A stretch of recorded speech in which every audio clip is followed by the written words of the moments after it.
just briefly introduce my panelists. Dr. Shanahan has had the pleasure of looking after me for the last 10 years. He still survived, I think. Yeah, and he has got 35 years experience as a clinician. He's one of the top psychiatrists in the country, but more importantly, he's known in popular culture as Stephen Fry psychiatrist. And Namrata is a very, very old friend. And we talk on many, many different things. She's a very experienced marketing professional with 23 years of experience. But Namrata herself had a depressive break and was seeking treatment for that, and has also used that experience to create a brand that now puts emotional and mental well-being, especially for young people, at the heart of it. So I just think it's an incredible story of Namrata herself, who has taken her own experiences and created something so positive about it. So I would have loved to hear from both of them. But Dr. Hannan, we'll start with you. It's quite unusual, I think, what we're trying to do today of having a patient and a clinician together talking openly. We often get opportunities for clinicians to speak about their work and for people like me with lived experience to talk about their work, but not together necessarily. So I've asked Dr. Shanahan to give a no-holds-barred account of what it's been like having me for the last 10 years. Thrilled to get the invitation to come along to be here today, because watching you start out really not really sure that you ever wanted to get into treatment, actually, and that was a real struggle. And the reason it was a struggle, and as you can see from reading the book, and those of you who know Aparna, is that she has got such an extraordinarily bright and brilliant mind, coruscatingly brilliant mind, and bright people who really feel that they have the world at their fingertips, in my experience, have a real problem letting go of control. And I think for you particularly, it was feeling that somehow you were going out of control. And it's a word that doesn't occur much in the book, but I think it's a really important word.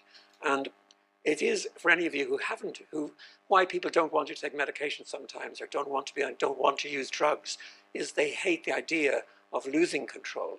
And imagine if you do lose control despite yourself.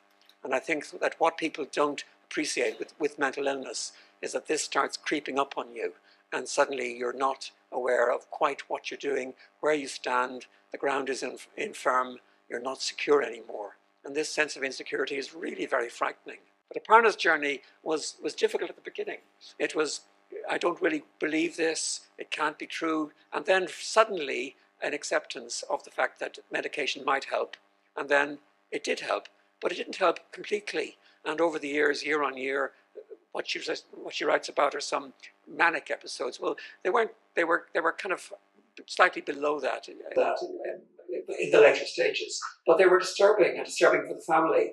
And the poem says, I had love and courage, and I had a family system, and I had awareness, and all of these things helped me get along. So it wasn't just the meds that made the difference. It was the structure of her life, the people she knows, her family, her husband, her children, and especially all of you and all of her friends, and her writing. And she said it wasn't a hobby, it was a compulsion to write. I have to get something completed.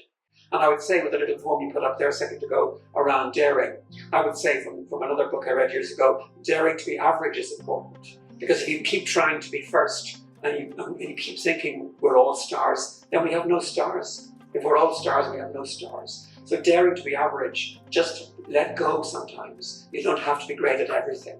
So the question I wanted to ask you really was, what message would you like to give to clinicians about how to handle people who think that they're creative? Well, simply encourage it. Really, what more do you want to say? I think the mistake people make also is that people think you can't be one thing or another. If you have a depression or you have an illness, you can't possibly therefore be very bright at something. Is nonsense. But you need to encourage people, and if people come up with something creative, why would you stifle it?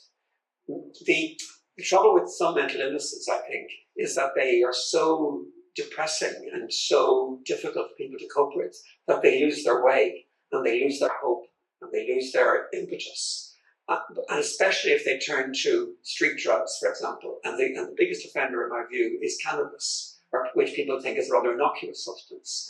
I think I have maybe 100 cannabis users who have drawers full of unfinished screenplays and drawers full of books that they're going to write at some point, and nothing gets finished. But the cannabis is being smoked year on year on year. And so dampening creativity through self-medication is dangerous. So I would just say to people, be sensible, follow your heart, follow your dreams. And I quite like the line about you being complete as you are. I think many people who don't need more than they have in themselves. But if they find something special, why not encourage it? And I think, in my mind, depression was all about crying and lying in bed and feeling bad. And when I was young, I saw these ads for depression on TV and it was people crying. And I realized my symptoms were, low frustration tolerance, inability to take decisions, inability to concentrate, and that I had gone along with these symptoms for so long till the point where I could just not do it anymore. And so it's kind of like that switch just flicked, and I left work. I left work. I said I like every other day I went into work. I went to my seat and I sat there, and I couldn't do it anymore. I just took my badge, and I had been at the same company for going on 18 years. They had almost taken on kind of a paternalistic role for me, but I left. I remember leaving, and I put my badge in the drop thing, in the security thing, and I went to occupational health, and I said, I'm signing myself out. I'm not well enough to work. And they're like, what's wrong? Do you feel it? I said, yes, I can't do this anymore. I'm leaving. And I left.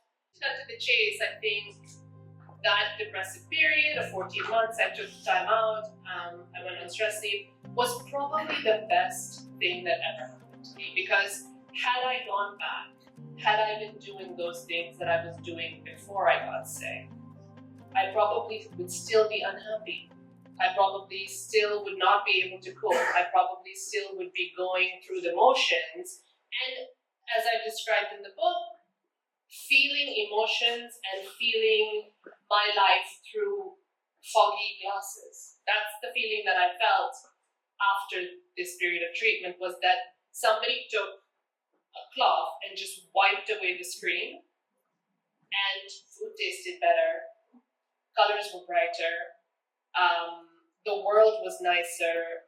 I felt more kind and compassionate towards people. Everything changed for me after that period, and so I decided to do things quite differently after that, because, like I said, I had access to so much great care and all of the things that you're talking about, the talk therapy, being in a room with other people who've been through mental illness, being in a room with people who have taken their own life, having that gratitude, having compassion, and doing things for other people, becoming an individual who wasn't just walking around judging people and seeing the world through their own sort of narrative of victimhood, but kind of saying, it's not about me, it's really about humanity and doing things for other people that brings you happiness. So I completely shifted my way of thinking through that therapeutic period. And I think I definitely am a completely different person than I was. I approach life quite differently.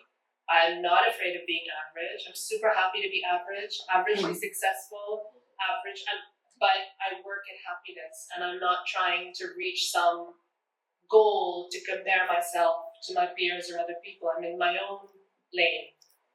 And that's just a little bit about what the process of getting to where I am. Just be careful what you wish for. If you want to wish for being in that corner office and being that person, I'm not sure how happy, fulfilled a lot of those people are. That was the break for me. It's like understanding that what I'd been raised to be, like have that corner office, be super driven, have the career, earn a lot of money. I'm not necessarily sure that for someone like me, knowing who I am, the quality of my relationships, the way that I want to spend my time, how much time I want to spend raising my children, being present for my spouse, being present for the important people in my life, I'm not necessarily sure those two things could coexist. Maybe they can. But for me, it was about accepting that I want to let go of that ego, and I want to live to be happy and be fulfilled in the present moment. Because at the end of the day, and having been through COVID, having been through a lot of loss, everybody goes out the same way, right?